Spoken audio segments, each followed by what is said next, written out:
चाय लीजिए। द्वारकानाथ जी, हमारे तीनों बच्चे ईशा, पीयूष और काजल बड़े ही सुशील और संस्कारी हैं। पापा वो ना आज स्कूल में।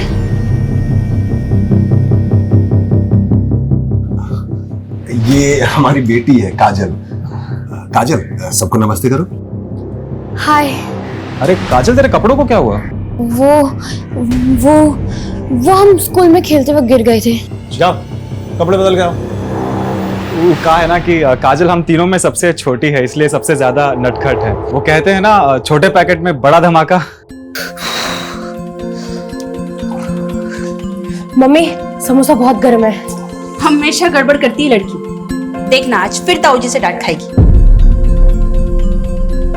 डांट तो खा ली, अब हमें समोसा खाने दीजिए बड़ी मम्मी। छोड़ रख, ये ले जा। अरे रहने दीजिए वृंदा मामी, हम ले जाते हैं। ये तोड़ फोड़ देगी। हम भी आपके साथ चलते हैं। चल।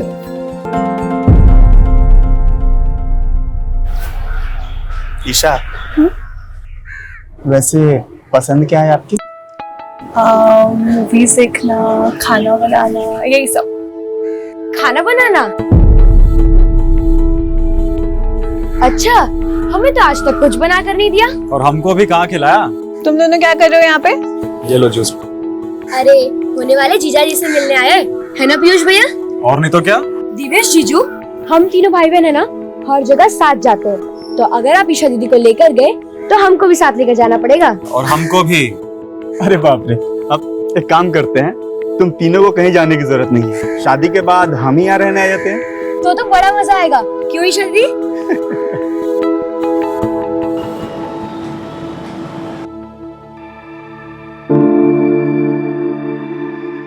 अवधेश भैया, झिझक कह रहे, बोलिए ना क्या हुआ? द्वारकानाथ जी क्या बोले? अगले महीने देवेश अमेरिका जा रहा है। द्वारकानाथ जी चाहते हैं कि इसी महीने ईशा और देवेश की शादी हो जाए। नहीं जल्दी पैसों का प्रबंध कहाँ से कर पाएंगे? भैया, ईशा भी हमारी बेटी की तरह है, तो शादी का आधा खर्चा हम उठाएंगे। और कल हम शेखर से भी बात करते हैं, वो भी जरूर मदद करेगा। नहीं महेश, बाहर वालों को घर के मामले में इन्वॉल्व करने की जरूरत नहीं है। भैया बचपन का दोस्त है मेरा, वो देखिएगा वो खुशी खुशी मदद करेगा। हाँ ताऊ जी, शेखर चाचा बहुत अच्छे हैं। महेश, तूने हमारा आधा बोझ हल्का कर दिया। अरे भैया, काजल की जब शादी होगी ना तब। हमारी शादी? नहीं ताऊ जी, हम शादी नहीं करेंगे, हम तो मम्मी के साथ रहेंगे।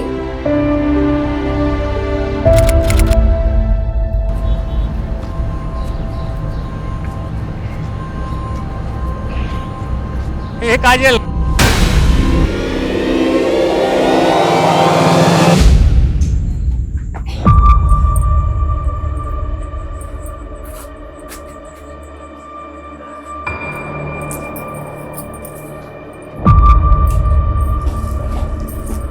आने दो काजल को। जेठ जी एकदम ठीक कहते, लड़की हाथ से निकलती जा रही है। शांत हो जा बेटा। महेश गया है ना काजल को लेने। आ गया फोन। हेलो, मिल गए ना काजल? फोन देना उसे।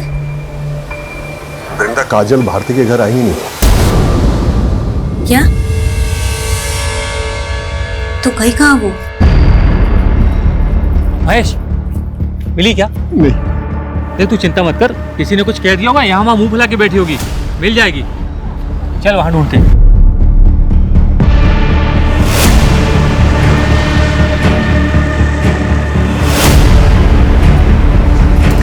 काजल मिली? समझ नहीं आ रहा कहाँ चली गई। भैया कहीं नहीं मिल रही। भैया हमको बहुत डर लग रहा, पुलिस से मदद लेना चाहिए।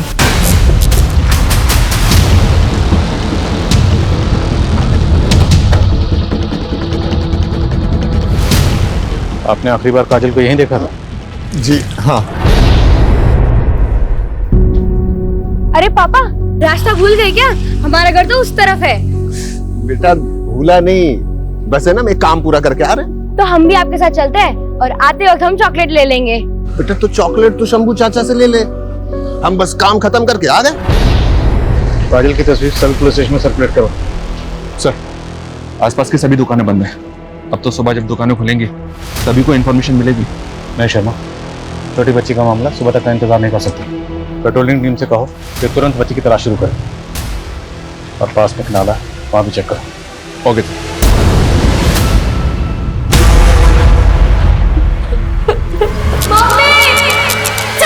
कहाँ जा रही है बिंदा? कहाँ जा रहे हैं? काजल नहीं है, कहाँ जा? मुझे जाना पड़ेगा उसमें। आ जाएगी काजल बेटा, तू शांति रखना। भाभी अभी तक नहीं आई है, पता नहीं कहाँ होगी हमारी बच्ची। कुछ नहीं होगा उससे, आ जाएगी वो। नहीं आई ना भाभी अभी तक। आ जाएगी ना काजल, तू शांति रखना। किस साल में होगी, कहाँ होगी? भाभी हमको हमारी काजल चाहिए। आ जाएगी बेटा।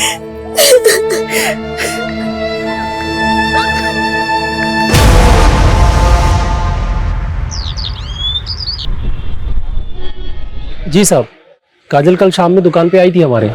शम्भू चाचा, हाँ बेटा, चॉकलेट। ले बेटा। अच्छा, जब वो तुम्हारी दुकान से गई तो तुमने किसी को उसके पीछे जाते हुए देखा था? कोई ऐसा जिसको देख के लगा हो कि शायद वो उसका पीछा कर रहा है? नहीं साहब। सर, इस सीसीटीवी फुटेज में काजल कैप्चर हुई है। एग्जैक्ट 6:13 पर वो इस गली से गुजरी थी और सर यहाँ से उसका घर 1 किलोमीटर की दूरी पर है। तो मतलब जो भी हुआ है वो इस 1 किलोमीटर के दायरे में हुआ है और वो 6:13 के बाद। सर पूरा रास्ता स्कैन किया है, आसपास के लोगों से भी पूछताछ की, लेकिन 6:13 पर किसी ने भी काजल को नहीं देखा और न ही किसी शोर शराबे की आवाज़ सुनी। तो क्या ये किसी जान पहचान वाले का काम जो काजल को बहला फुसला कर अपने साथ ले गया? कोई करीबी? क्योंकि अगर ये किडनैपिंग का मामला होता तो अब तक फिरौती का कॉल आना चाहिए था।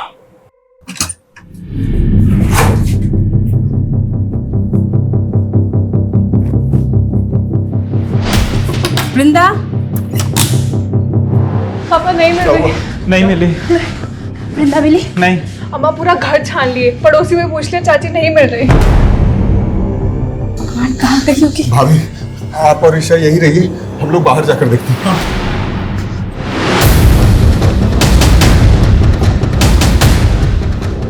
महेश क्या हुआ? शेखर, वृंदा कहीं चली गई। अरे घबराओ मत, यहीं कहीं होगी, मिल जाएगी।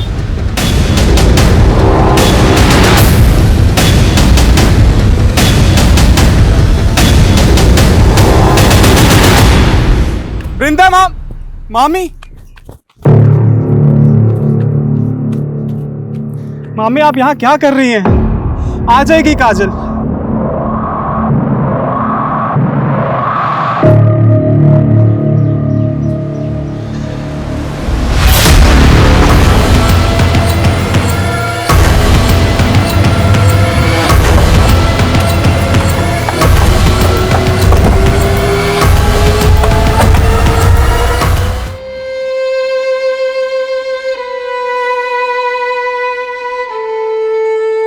महेश जी, जिसने भी ये किया है हम उसे छोड़ेंगे नहीं।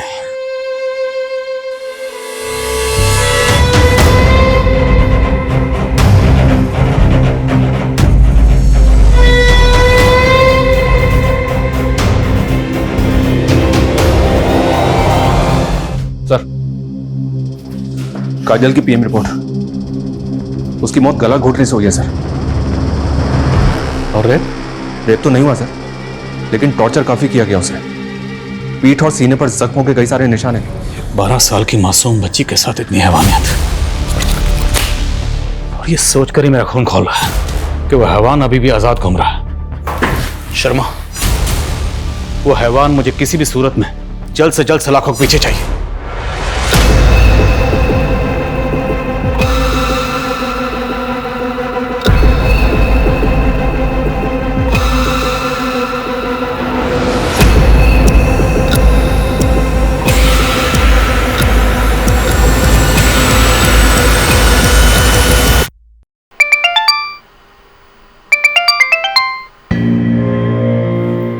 कौन बार बार फोन कर रहा है? देवेश के पिताजी हैं, शायद शादी की तारीख फिक्स करने के लिए फोन कर रहे होंगे। शाम को बात करते हैं उनसे, बोल देंगे कि 6 महीने के लिए शादी टाल दें।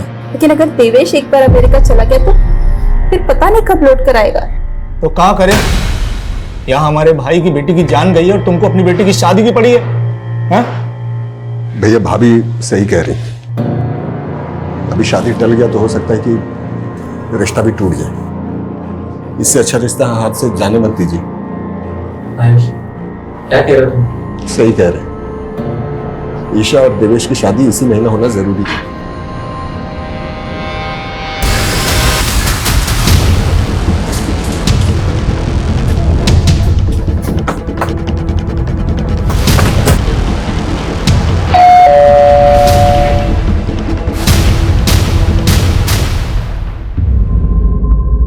सब ऐसा हमने क्या बिगाड़ा था किसी का, जो हमारे कलेजे के टुकड़े के साथ ऐसा करती। महज ये नफरत और जलन किसी भी इंसान को हैवान बना सकती है। आपकी, आपकी फैमिली की किसी से कोई दुश्मनी या रंजिश? सर मुझे एक आदमी पर शक है। किस पे? राधे। कौन राधे? सर वो यहीं पास में रहता है, महेश का दूसरे रिश्तेदार भी लगता है। मानसिक रूप से थोड़ा बीमार है, बहुत ही गुस्सैल और अड़ियल इंसान है। अभी पिछले महीने एक नेहा नाम की लड़की को उसने बहुत परेशान किया था सर। मुझे मारना मत पापा, मुझे मारेंगे, मुझे मारना मत। नहीं मारेंगे, जो पूछ रहे हैं उसका जवाब दो। इस काजल ने तुम्हें मारा था ना? काजल, बुरी बुरी आंखों वाली काजल, इसने मुझे मारा था इधर लकड़ी से 5 बार। काजल ने तुम्हें मारा इसलिए तुमने काजल को मार दिया? शर्मानी चाहिए आपको। मेरा बेटा दिमागी तौर पे कमजोर है, इसे देखकर आपको लगता है कि वो किसी की जान ले सकता है? जानलेवा हमला तो कर ही चुका आपका बेटा कई लड़कियों पर। काजल ने तो पीटा भी था उसे, हो सकता है बदला लेने के लिए। बदला तो महेश और उसका परिवार ले रहा है हमसे साहब। अवधेश, महेश और हम दूर के रिश्तेदार हैं। पुश्तैनी जायदाद के लिए हमारा केस भी चल रहा है कोर्ट में। उसका फैसला हमारे हक में आया, उसी का बदला लेने के लिए महेश हमारे बेटे को फंसा रहा है। हाँ, लेकिन राधे की जहनी हालत की वजह से हमें उसकी कस्टडी नहीं मिलेगी। लेकिन सर, अगर कस्टडी नहीं मिलेगी तो इंटरोगेट कैसे करेंगे? राधे की कस्टडी हमें एक ही सूरत में मिल सकती है, या तो हमारे पास उसके खिलाफ कोई ठोस सबूत हो या फिर कुछ चश्मदीद गवाह। राधे पर हर वक्त नजर रखो और ये भी पता करो क्या महेश की फैमिली की किसी से कोई दुश्मनी थी।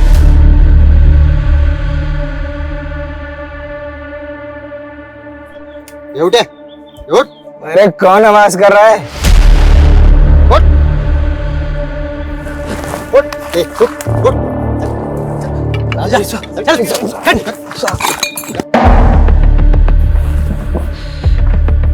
काजल जहां से गुजरी थी वहां तुम दोनों के नशा करने का अड्डा था, लेकिन काजल की मौत के बाद तुम लोगों ने अपना अड्डा बदल दिया, क्यों? ऐसा कुछ नहीं है साहब, हमें तो पता भी नहीं कि वो लड़की। वैसे क्या नाम बताया था साहब आपने? ये देखो, ये वो लड़की है काजल, ध्यान से देखो और बताओ। उस दिन मैंने इस लड़की को देखा था किसी आदमी के साथ। कौन था वो आदमी? नहीं पता ना कौन था वो। ये दोनों टाइम वेस्ट कर रहे हैं, इनकी हड्डी पसली एक कर दो। जब तक उस आदमी का नाम याद ना आना है छोड़ना मत इनको। सर मुझे लगता है नशोड़ियों ने उठाया काजल को और अब कहानियां बना रहे हैं। मुझे राधे के ऊपर डाउट है सर।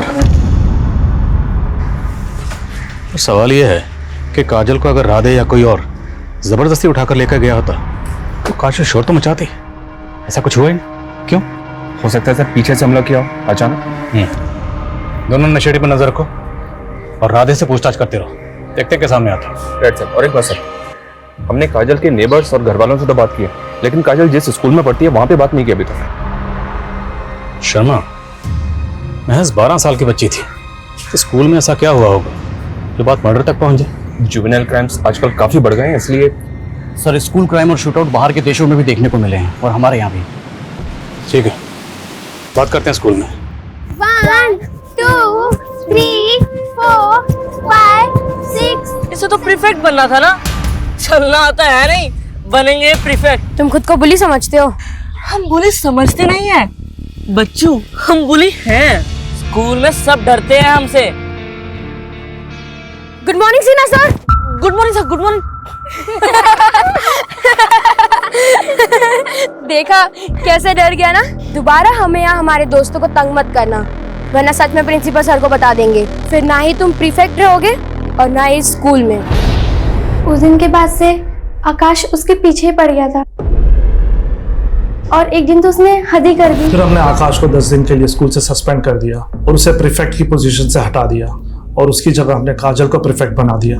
मानते हैं सर, हम काजल को बहुत परेशान करते थे, लेकिन हम उसको कुछ नहीं किए। काजल की वजह से आपको 10 दिन के लिए स्कूल से सस्पेंड कर दिया गया। आपको प्रीफेक्ट से हटाकर काजल को प्रीफेक्ट बना दिया गया। पता तो लगा होगा ना बेटा आपको? ये कैसा सवाल है सर? ऐसे सवाल पूछ के हमारे बेटे को टॉर्चर मत कीजिए ना सर। हेलो, अरे बोला ना आपको, लोडिंग हमारे सामने होगी, एक छोटा सा काम निपटा के आ रहे हैं ना हम। हाँ सर, अगर आप बोला ना आपको, पहुंच रहे हैं। क्या कह रहा था मैं, आप हमारे बेटे को परेशान मत कीजिए। ये क्या कर रहे हैं आप? आपको मालूम है कितना इंपॉर्टेंट काम? आपके बेटे के फ्यूचर और उसकी जिंदगी से ज्यादा इंपॉर्टेंट काम है। बात को समझिए ना सर। आप बात को समझने की कोशिश कीजिए। जो लड़की मरी है ना, उसकी जिंदगी भी इंपॉर्टेंट थी। उसका कत्ल हुआ और उसके कातिल को ढूंढना हमारा काम है, और ये काम सबसे ज्यादा इंपॉर्टेंट है। सॉरी सर, आप जो पूछना चाहते हैं पूछिए। हमें पूरा भरोसा है हमारे बेटे ने कुछ नहीं किया। हाँ ठीक है, उसको पकड़ के रखो। नमस्कार सर, मैं तुम्हें फोन करता हूँ। हाँ, कत्ल का कुछ पता चला? हमारे पास रोज बहुत सारे केसेस आते हैं, इंसानों की गुमशुदगी के, हत्या के, अपहरण के। अब क्या करें, हम उन केसेस पे ध्यान दें या पूरा का पूरा पुलिस महकमा तुम्हारे गाय के हत्यारों के पीछे लगा दें? बोलो क्या करें?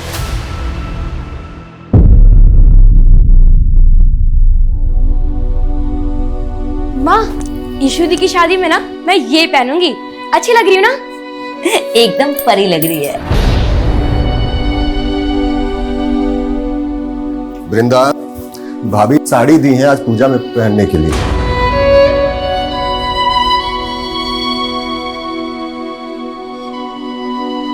काहे अपना जख्म कुरेद रही है? हम कहे थे ना, काजल का सारा चीज खुद से दूर कर दो।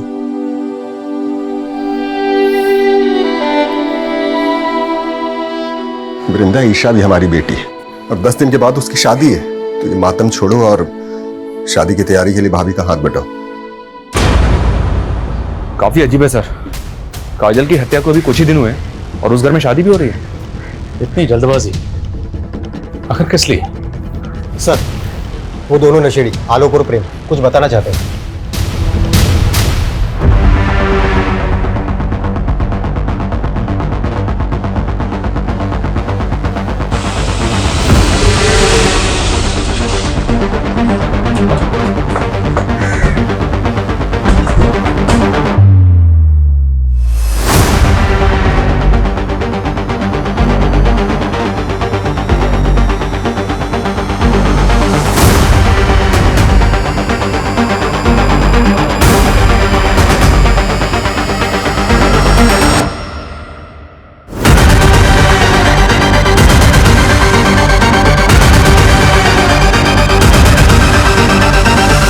चलें शेखर?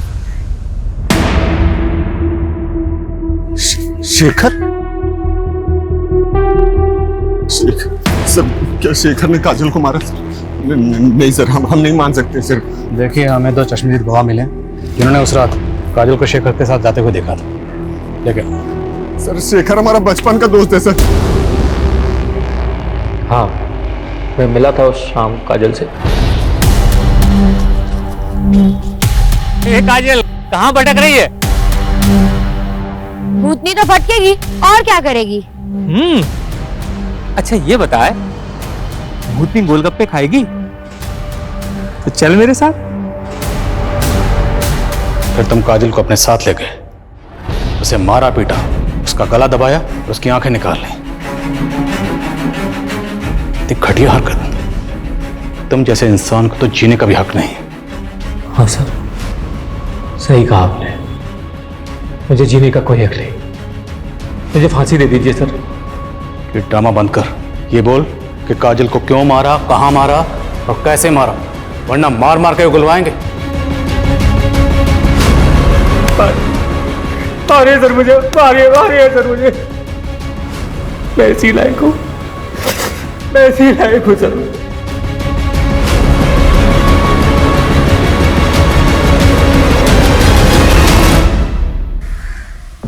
पहली बार ऐसा महसूस हो रहा है जैसे इस केस को क्लोजर नहीं मिला। चश्मदीद गवाह है, कातिल ने अपना जुर्म कबूल कर लिया, भी ऐसा लगता है जैसे केस सॉल्व नहीं हुआ। क्यों सर? पहली बात तो यह है कि शेखर ने काजल को अगर मारा है तो मोटिव क्या था? उसने नहीं बताया। उसने काजल को कहाँ मारा? नहीं बताया। काजल को कहाँ छुपा के रखा था? नहीं बताया। यहाँ तक कि काजल को पेट पर कब लटकाया, उसने कुछ नहीं बताया। तो आपको लग रहा है सर शेखर हमसे झूठ बोल रहा है, लेकिन सोचने वाली बात तो ये भी है सर कि कोई खून का इल्जाम अपने सर पे क्यों लेगा? यही सवाल तो ध्यान में घूम रहा है, पर मेरी गट फीलिंग कहती है शेखर खूनी नहीं। राधे के कोई अपडेट? नहीं सर, उसके घर के आसपास लोग लगाए हैं, लेकिन उस दिन के बाद वो घर से ही बाहर नहीं निकला। शायद बाप ने रुक रखा हो। आकाश और उसके फादर विवेक, उनकी बैकग्राउंड भी खंगालो। हो सकता है टॉपर बेटे के सस्पेंशन से बखला कर उसने ये कांड किया। सर आज ही अपने खबरों को काम पे लगाता हूँ। पता कर। सर एक बात दिमाग में आई है, ये भी तो हो सकता है सर कि ये शेखर किसी और को बचाने के लिए इल्जाम अपने सर पे ले रहा है। महेश उसका बचपन का दोस्त। शेखर ऐसा क्यों करेगा? ये शेखर की फैमिली प्रयागराज में नहीं रहती ना? नहीं सर, 10वीं के बाद मुंबई शिफ्ट हो गया था, लेकिन 3 साल पहले अचानक वापस आ गया और अकेला ही रह रहा है। मुद्दा तो यही है कि शेखर आखिर किसी और के खून का इल्जाम अपने सर क्यों ले रहा है। अब अगर हमें यह जानना है तो हमें शेखर की जिंदगी की किताब के पन्नों को पीछे की ओर पलटना होगा। आज ही मुंबई के लिए रवाना हो और पता करो शेखर का गुजरा हुआ कल। Okay sir.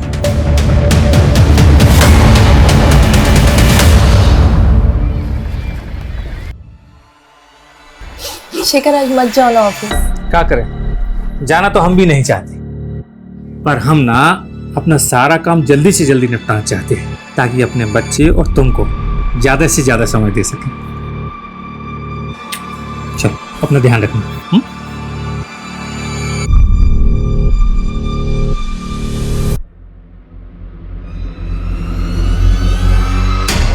सब पता नहीं कैसे हुआ, मैं जब घर के अंदर गया सारा सामान बिखरा हुआ था और मेरी बीवी तृप्ति वो भी कहीं नहीं थी। सब बाहर निकल के सब लोगों से पूछा पर किसी ने कुछ नहीं बताया। सर प्लीज उसे ढूंढ दीजिए सर मेरी बीवी मां बनने वाली है।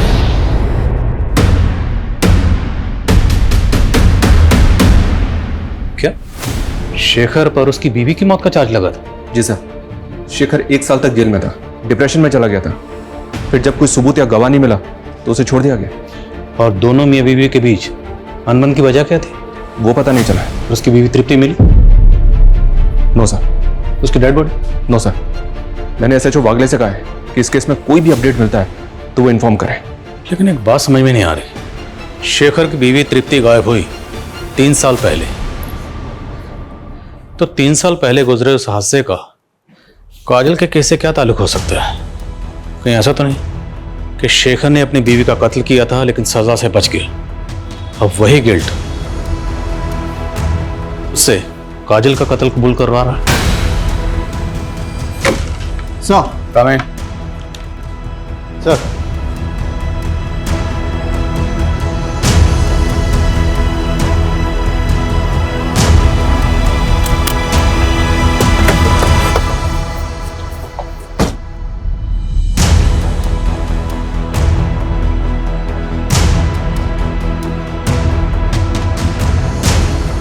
माफ़ी चाहते साहब आपको तकलीफ देने के लिए। दरअसल हम नहीं चाहते कि ये बात फैले और हमारी बच्ची किसी मुसीबत में फंस जाए। बेफिक्र रहिए, कुछ नहीं होगा। बोलो भारती, क्या बताना चाहती हो? बोलो बेटा।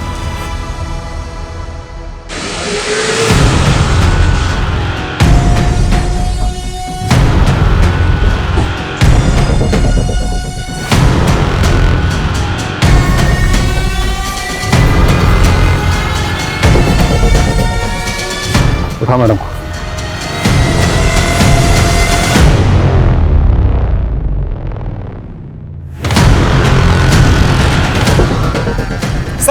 सर हमने क्या किया सर हमने कुछ नहीं किया सर। ये क्या कर रहे हैं साहब? हमारे बच्चे हैं साहब। इन्होंने क्या किया?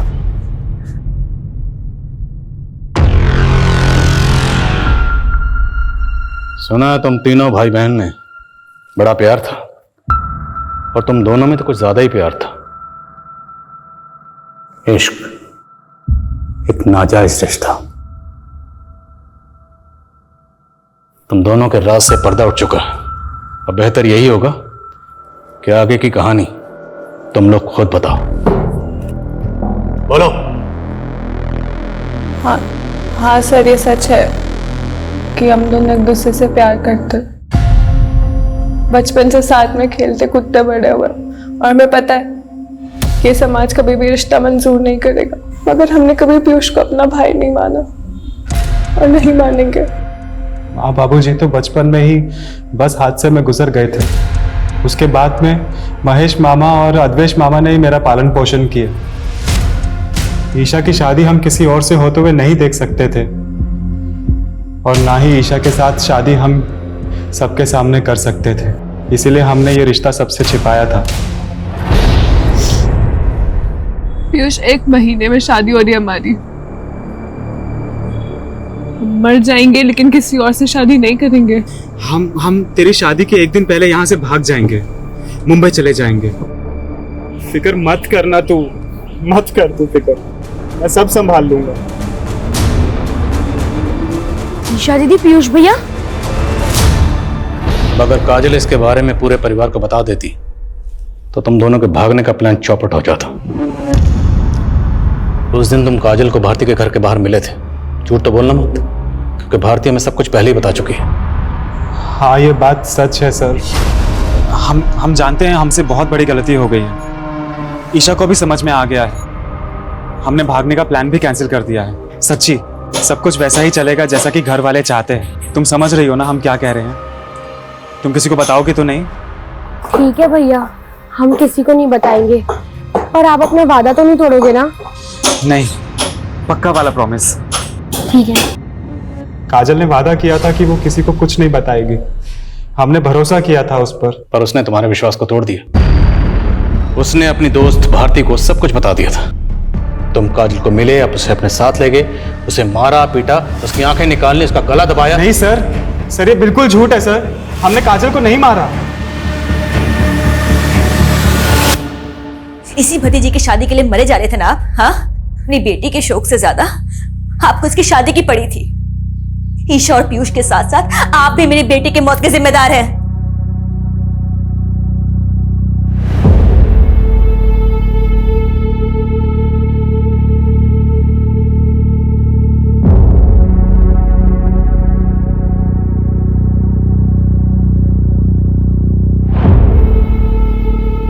महेश, ईशा और पीयूष जो कर रहे थे वो गलत था, सरासर गलत था, और हम ईशा को इस गलती के लिए कभी माफ नहीं कर सकते। लेकिन मेरा दिल ये मानने के लिए तैयार ही नहीं है कि ईशा काजल को मार सकती है। अरे, अपनी सगी बहन मानती थी वो उसे। हाँ महेश, हमें तो लगता है कि ये काम सिर्फ पीयूष का है। भैया, हम हमेशा आपका इज्जत किए, आपके हर बात को माने, लेकिन इस मामले में अच्छा होगा कि आप कुछ न बोलिए।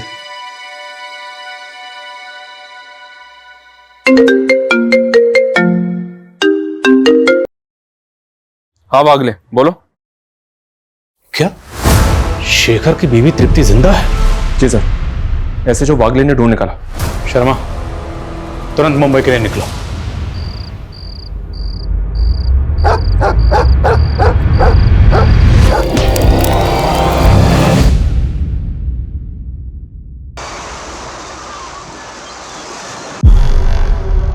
मुझे किसी ने अगवा नहीं किया था।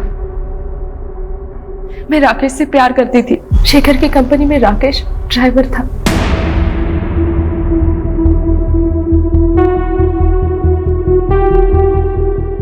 और मैं शेखर को छोड़ना चाहती थी, इसलिए ये हम दोनों का प्लान था। अपनी आजादी के लिए तुमने एक बेकसूर को फंसा दिया।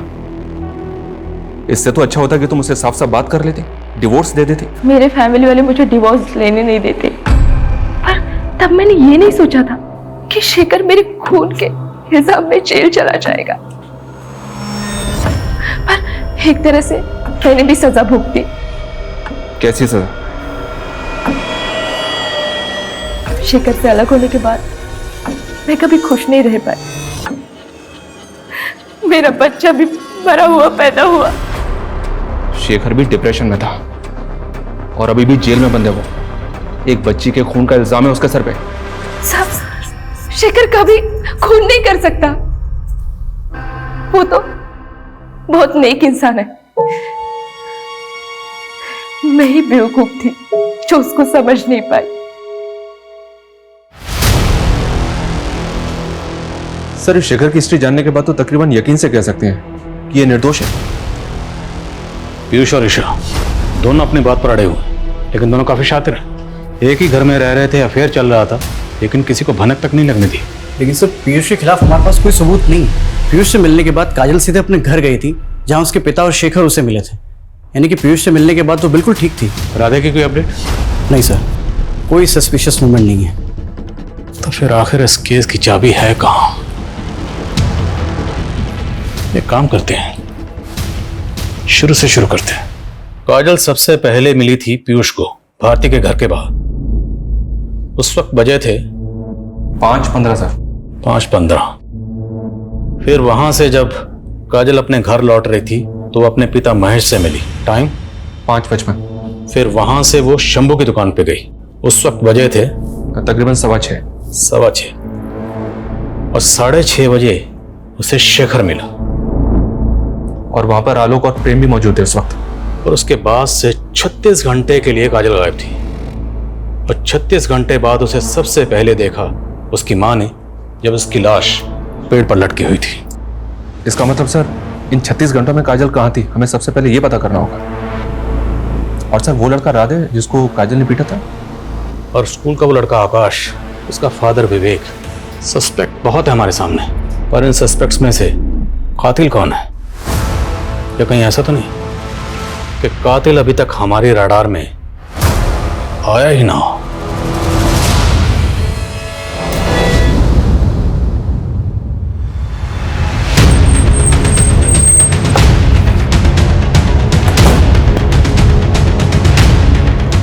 जय हिंद सर।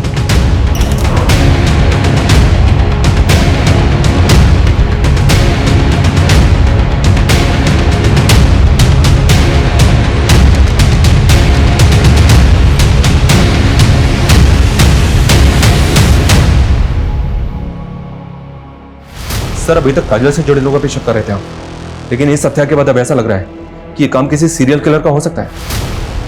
हो सकता है हम गलत हो, पर हम हाथ पे हाथ रख कर नहीं बैठ सकते। हमें आगे तो बढ़ना होगा, चलते रहना होगा, वाला डायरेक्शन में ही सही। हो सकता है चलते चलते हमें सही मंजिल मिल जाए। सर, लोकल पुलिस स्टेशन से केस फाइल की कॉपी मंगवाई है। काजल की तरह इस लड़की रिया, जिसको भी टॉर्चर किया गया था और आंखें निकाली गई थी। इस केस से कोई क्लू मिला? जी सर, एक आई विटनेस है केस का।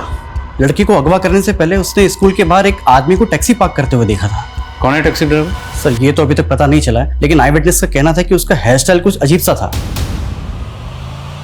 टैक्सी ड्राइवर, अजीब हेयर स्टाइल।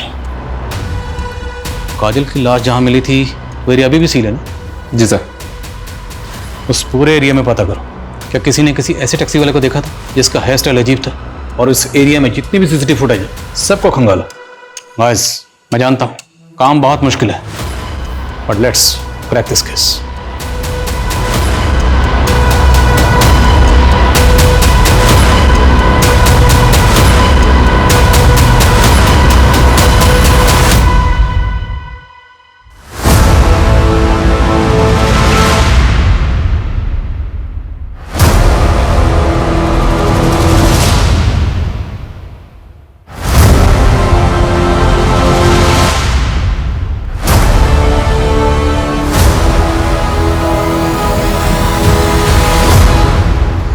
टायर मार्क्स की तरफ हमने कभी ध्यान नहीं दिया। सर, ये एरिया कभी से सील है, ये सब पहले क्यों हो गया? एक्सपर्ट को बुलवाओ, पता लगवाओ कि टायर मार्क्स किस व्हीकल के हैं। अब इस केस में रोशनी अंधेरे में तीर चलाने से ही होगी।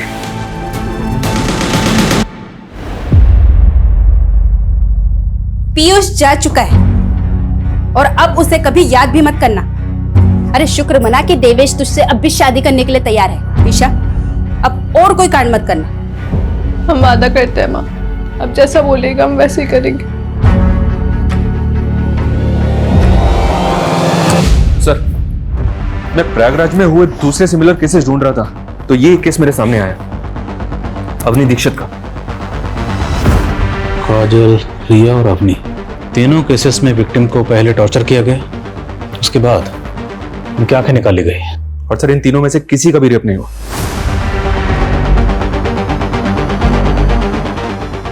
शर्मा, तुमने एक चीज नोटिस की? इन तीनों विक्टिम्स में एक चीज कॉमन है। क्या सर? तीनों की आंखें भूरी हैं। अवनी दीक्षित केस में विक्टिम के आसपास कोई टैक्सी वाला नजर आया था? नो सर, अभी तक कोई भी आई विटनेस सामने नहीं आया। सर काजल मर्डर क्राइम सीन में जो टायर मार्क्स मिले थे वो एक 3 व्हीलर ऑटो रिक्शा है। एक्सपर्ट के मुताबिक वो टायर मार्क्स कम से कम 15 दिन पुराने हैं। 15 दिन? यानी लगभग उसी समय जब हमें काजल की लाश मिली थी। मतलब हम सही ट्रैक पे हैं। उसी रिक्शा में काजल की लाश को लाया गया होगा।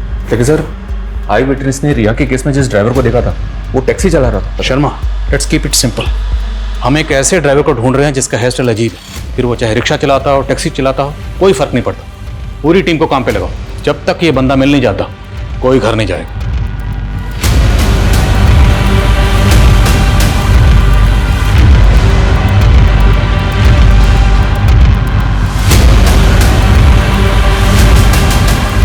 सर ये 2 ड्राइवर्स मिले हैं, दोनों की अपनी अपनी कहानियां हैं, अपने अपने अलीब हैं। एक मिनट सर, ये आदमी, इसको तो देखा मैंने सर। कौन है ये तो वही ड्राइवर है सर जिसके साथ शेखर की भी तृप्ति भागी थी। राकेश नाम है इसका। सर अभी कुछ देर पहले ही छोड़ा है मैंने, ज्यादा दूर नहीं गया होगा, उठा लेते हैं उसे। नहीं, रुको रुको रुको, जाने दो उसे, लेकिन नजर बनाए रखो। ये जो भी है अब इसे सबूत के साथ ही पकड़ेंगे।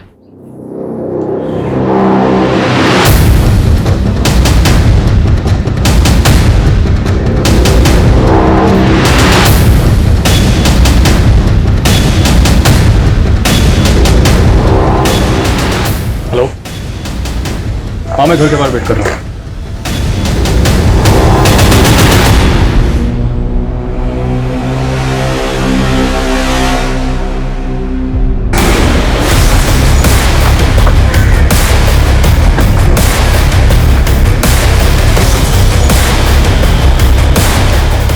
आप लगाइए मेहंदी।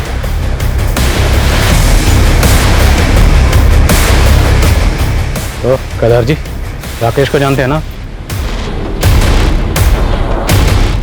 इतनी जल्दी भूल गए? अभी तो मिले थे गली, अच्छी याद आया। लेके जाओ।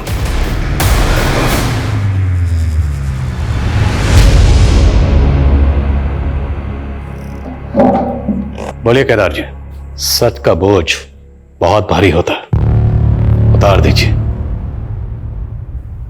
राधे, हमारा बेटा, आप तो जानते ही हैं कि वो दिमागी तौर पे कमजोर है। हमारा वंश आगे बढ़े इसके लिए हमने हमसे कम उम्र की लड़की शीला से शादी कर ली ताकि तंदुरुस्त और हेल्दी बच्चा पैदा हो। 3 बार हमारी बेबी उम्मीद से थी, लेकिन तीनों बार बच्चे पेट में ही मर गए और हमें हर हालत में तंदुरुस्त बच्चा चाहिए था। इसलिए हम हमारी बीवी को लेकर बंबई चले गए। कुछ दिनों के बाद हमें तृप्ति मिली, शेखर की बीवी। केदार जी प्लीज शेखर को मत बताइएगा। नहीं बताएंगे, हम हमारी परेशानी में उलझे हुए हैं, इसीलिए तो मुंबई आए हैं। क्या परेशानी है आपको? दूसरी शादी इसलिए की ताकि बच्चा हो जाए। ये मेरा पति है राकेश। बंबई इसलिए आया हूं कि बीवी का इलाज हो जाए तो मैं घर का चिराग मिल जाएगा। राकेश हमें एक बाबा के पास लेके गया, उसने उपाय भी बताया। तेरी पत्नी जिंदा बच्चे को जन्म दे सकती है, लेकिन उसके लिए तुझे बलि देनी होगी। 3 गायों की बलि, 10 कुत्तों की बलि और 3 भूरी आंखों वाली लड़कियों की बलि देने के लिए कहा। राकेश ने कहा कि गाय और कुत्ते की बलि तो वो खुद दे देगा। जानवर को मारना इतना मुश्किल नहीं, लेकिन इंसान को। काजल को कैसे चुना? किस्मत ने साथ दिया साहब। मेरी बीवी का पहला पति शेखर भी वहीं रहता था, काजल को अच्छे से जानता था। हमने उस रात काजल को रोका, और उसे बताया कि तुम्हारे शेखर चाचा की खोई हुई बीवी मिल गई है। शेखर चाचा की बीवी? आप उन्हें जानते हो अंकल? हाँ बेटा, अच्छी तरह से। उनकी फोटो भी है मेरे पास, ये देखो। अभी कहाँ है वो? चलो मेरे साथ, मिलवाता हूँ उनसे। तृप्ति चाची कहाँ है? 2 लड़कियां और उठाई इसने, और उनको भी काजल की तरह ही मारकर पेड़ पे लटका दिया, ताकि लोगों को लगे कि ये किसी सीरियल किलर का काम है। उस ढोंगी बाबा को मुंबई में अरेस्ट कर लिया सर, और उसने सब कबूल भी कर लिया। सर कुछ सोच भी नहीं सकता था केदार एक बच्चा पाने के लिए इतना घिनौना जुर्म करवाएगा। अंधविश्वास और लालच का मेल बड़ा खतरनाक होता है। केदार को हर हालत में अपनी संतान चाहिए थी। इसी लालच में वो ये खतरनाक खेल खेल रहा था, जिसमें उसका साथ उस सरफिरा राकेश दे रहा था, और जिसका फायदा उस ढोंगी बाबा ने भी उठाया। अफसोस सिर्फ इस बात का है, इस खेल में उन 3 मासूम बच्चियों ने बिना वजह अपनी जान गंवा दी। और शेखर, जो बेकसूर होने के बावजूद अपनी बीवी तृप्ति के केस में आरोपी बना, पूरी तरह से टूट चुका था। जब काजल के केस में सस्पेक्ट बना तो उसने खून का इल्जाम अपने सर पर ले लिया। तो अच्छा हुआ कि वक्त रहते हम असली कातिल तक पहुंच गए और एक बेकसूर को फिर से बलि पर चढ़ने से बचा लिया।